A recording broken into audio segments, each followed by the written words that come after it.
Howdy y'all, once again I'm here with my top picks to make the easiest profit in Rust this week. It's just my opinion on this week's top skins to make a profit off of.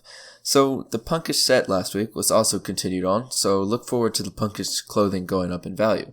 I'm also expecting more and more of the Punkish set to be released, especially in the weapons department due to the release of the Punkish AK47, so expect more weapons along the lines of that.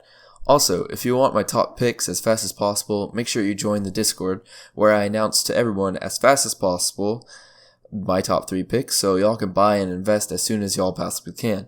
Make sure to subscribe as I do a weekly video on what I would invest in order to make an easy profit off the Rust item store every week.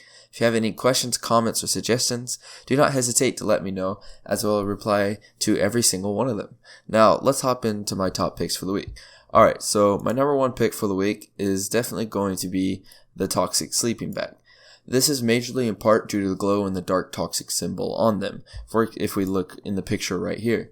And if we take a look, we can see that it's very prominent, and Rust players tend to fall in love with glow-in-the-dark items, as they give a distinct advantage over basic non-glow-in-the-dark items.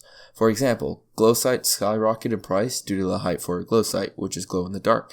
And on a smaller scale, this applies to glow-in-the-dark placeables because when it is pitch black outside, you will be able to better navigate with the glow of the item, especially when you're inside your base. This is why the glow-in-the-dark sleeping bag will be profitable overall, due to this being a major factor. As well, it is an appealing looking skin that will go well with other sets, and that can go well with the small box that also had the glowing toxic symbol on it. And even though sleeping bags do not do insanely well, this is a pretty unique item because of the significant glowing part to it that is the majority of the bag and the overall aesthetic appeal of the item. But it is pretty expensive, so the profit margins will not be as high, but there is definitely profit to be made with this item skin. Try. Alright, so my second pick for the week is the Punkish AK47. I fully expect more of the Punkish set to be released, so that will contribute to the overall profitability of the Punkish AK47. I think this will do well because of the future of the set as a whole, and it's also somewhat cheaper and highly detailed for the price it is at, which is $2, and some AKs tend to be over this price, and a lot of weapons do tend to be over this price. And I like the skulls on the weapon. Like, it's a nice touch to it and gives it more value overall due to the aesthetics. And it will be one of the center points of the Punkish set, so it will contribute to its overall value, and it is the third most bought item overall, so that may harm its future profitability, but I'm not so much worried as the sleeping bag would be with its oversaturation. Okay, moving on.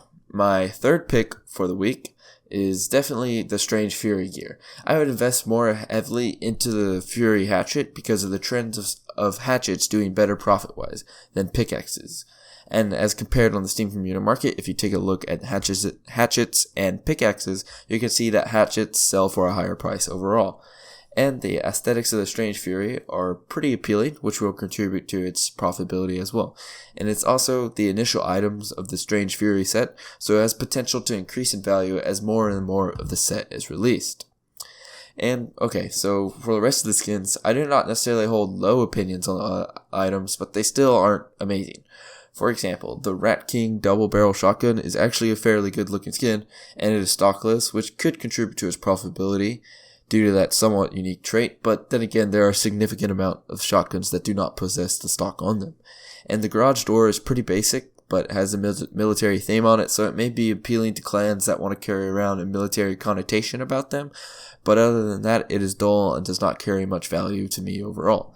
And the Midnight Door is quite vibrant and looks pretty cool, but I do not find much use in it as there are other doors out there. And overall, this week is kind of below average in my opinion for investing, but the Toxic Sleeping Bag does seem to be pretty good looking, so I'm going to buy one of those just to keep for myself. Other than that, most of the other items seem to be a bit lackluster. And finally, thank you all for watching, and I highly appreciate the support for watching the video. Make sure to join the Discord to keep track of future giveaways and videos, and if you have any questions, comments, or suggestions, please do not hesitate to let me know on Discord or on Steam or in the comments below. Thank you to all y'all for watching. See all y'all later.